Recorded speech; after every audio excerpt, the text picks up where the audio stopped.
ପାଠରେ ଯାଇଥାଏ। ଆଉ ସେଇ ତା ସହିତ ଏ ହେଉଛି ଖଟ। ଖଟଟାକୁ ଆପଣ ଯେତେ ପରିଷ୍କାର ନିଟ୍ ଆଣ୍ଡ କ୍ଲିନ୍ କରିବେ କିମ୍ବା ତାପରେ ବେଡ଼ସିଟ୍ ପକାଇବେ, ଏସବୁ ଜିନିଷ ଯଦି ଆପଣ ବେଡ଼ସିଟ୍ ଯେଉଁ ପକାଉଛନ୍ତି କେତେକାଂଶରେ ଦେଖାଯାଉଛି ବେଡ଼ସିଟ୍ଟାକୁ କ'ଣ ସେମିତି 3 ଦିନ 5 ଦିନ 7 ଦିନ ସେମାନେ କ'ଣ ସେମିତି ହିଁ ପକାଇ ରଖୁଛନ୍ତି ନା, ସେଠିରେ ତା ସହିତ କ'ଣ କରୁଛନ୍ତି ଲୋକମାନେ ସେ ଖଟ ଉପରେ ବସିକିରି କ'ଣ ମଧ୍ୟ ଭୋଜନ କରୁଛନ୍ତି। କ'ଣ ଖଟ ଉପରେ ମଧ୍ୟ ବି ସେ କ'ଣ ହେଉଛି ନା ଭୋଜନ କରୁଛନ୍ତି। ତ ଇଏ ହେଉଛି କ'ଣ ନା ବିପଦ ଆଡ଼କୁ ଟାଣି ଦେଇଥାଏ, ଅର୍ଥାତ୍ ବ୍ୟକ୍ତିକୁ କ'ଣ ରୋଗୀ କରିଦେଇଥାଏ। କ'ଣ ବ୍ୟକ୍ତିଙ୍କୁ ରୋଗୀ ବନେଇଥାଏ ଯଦି ଆପଣ ଖଟ ଉପରେ କ'ଣ ଖାଉଛନ୍ତି, ଅର୍ଥାତ୍ ଭୋଜନ ଖାଉଛନ୍ତି। ଆଉ ଯଦି ଅଧିକାଂଶ ଲୋକମାନେ ଦେଖାଯାଉଛି କ'ଣ ଯେ ପିଲାମାନେ ମଧ୍ୟ ବି ଦେଖୁଥିବେ ଲ୍ୟାପଟପ୍ ଉପରେ ବସି ମାନେ କ'ଣ ଖଟ ଉପରେ ପାଠ ପଢ଼ିବା ଅଭ୍ୟାସ ଗୋଟେ ହେଇଗଲାଣି। ତାଙ୍କର ଷ୍ଟଡି ଟେବୁଲ୍ ଥାଇକି ସେମାନେ ମଧ୍ୟ ବି କାହାର ନଥାଇକି ଅଲଗା କଥା, କିନ୍ତୁ ଯାହାର ଥାଇକି ମଧ୍ୟ ବି ଦେଖିବାକୁ ମିଳୁଛି ପିଲାମାନଙ୍କୁ ମୁଁ ଦେଖିଛି ଯେ ଲ୍ୟାପଟପ୍ ହଉ ତାଙ୍କର ବଡ଼ ଲୋକ କଥା ମଧ୍ୟ କୁହନ୍ତୁ, କ'ଣ ପିଲାମାନେ ତ ଲ୍ୟାପଟପ୍ ୟୁଜ୍ କଲେ, ଲ୍ୟାପଟପ୍ ୟୁଜ୍ କଲା ପରେ ଖଟ ଉପରେ ଶୋଇକି ବସିକି ସେମାନେ କ'ଣ ଜିନିଷ ତାଙ୍କର କାମ କରୁଛନ୍ତି, ଯାହାଫଳରେ କ'ଣ ମାନସିକ ତାଙ୍କର କ'ଣ କମଜୋରି ଥାଏ, ଆଉ କ'ଣ ଚରିତ୍ରହୀନ ଆଡ଼କୁ ମଧ୍ୟ କିଛି ମାତ୍ରାରେ କ'ଣ ଦର୍ଶାଇଥାଏ।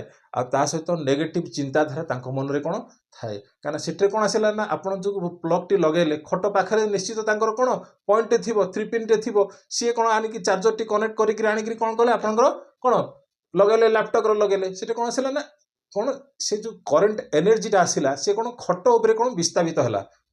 ତ ଛୋଟିଆ ମୋଟିଆ ଜିନିଷ ଦେଖନ୍ତୁ ଖଟ ଉପରେ ଆପଣ ଏସବୁ ଜିନିଷ କଲେ ଯାହାଫଳରେ କ'ଣ ପିଲାଙ୍କ ଉପରେ କମଜୋରି ଆସିଲା।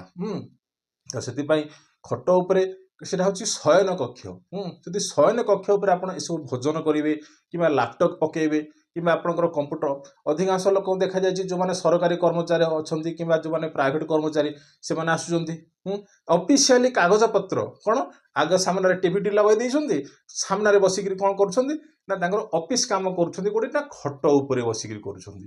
ତ ଯେହେତୁ ଅଫିସ୍ କାମ ଅଫିସରେ କରନ୍ତୁ, କ'ଣ ଅଫିସ୍ କାମ ଅଫିସରେ କରନ୍ତୁ, ତାକୁ ଗୃହକୁ ଆଣୁଥିଲେ ଯଦି ଆଣୁଛନ୍ତି ତାକୁ ତା ପାଇଁ ସ୍ପେସିଫିକ୍ ଗୋଟେ ରୁମ୍ଟେ କରନ୍ତୁ, ସେ ଅଫିସ୍ କାମ ତାଙ୍କର ସେଠି କରିବେ।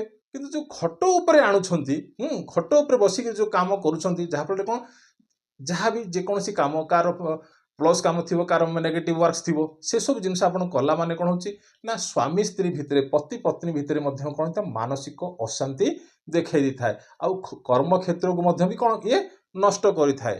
ତ କହିଲେ ଆପଣଙ୍କୁ କି ଯେଉଁ ଖଟ ଦେଖନ୍ତୁ ଗୋଟିଏ ଖଟ କ'ଣ କ'ଣ କରଉଛି ଦେଖନ୍ତୁ। ସେଥିପାଇଁ ଯେକୌଣସି ଜିନିଷ ଯଦି ଆପଣ ଖଟଟି ଠିକ୍ଠାକ୍ ଅଛି, ତାର ଚାରିଖୁରା ଠିକ୍ଠାକ୍ ଅଛି, ହଲୁନି କିମ୍ବା ଆପଣଙ୍କର କେଁ କାଁ ସାଉଣ୍ଡ ଆସୁନି, କାହିଁକି ନା କିଛି ଦିନ ଗଲା ପରେ ସେ କ'ଣ ହେଇଥାଏ ନା ଏସବୁ ଆବାଜ ଆସିଥାଏ। ତ ତାକୁ ଆପଣ କ'ଣ ରିପେୟାର କରିବେ ଯାହାଫଳରେ କିଛି ତାର ସେ କେଁ କାଁ ସାଉଣ୍ଡ ଆଉ ଆପଣଙ୍କର ଆବାଜ ଆଉ ଆସିବ ନାହିଁ।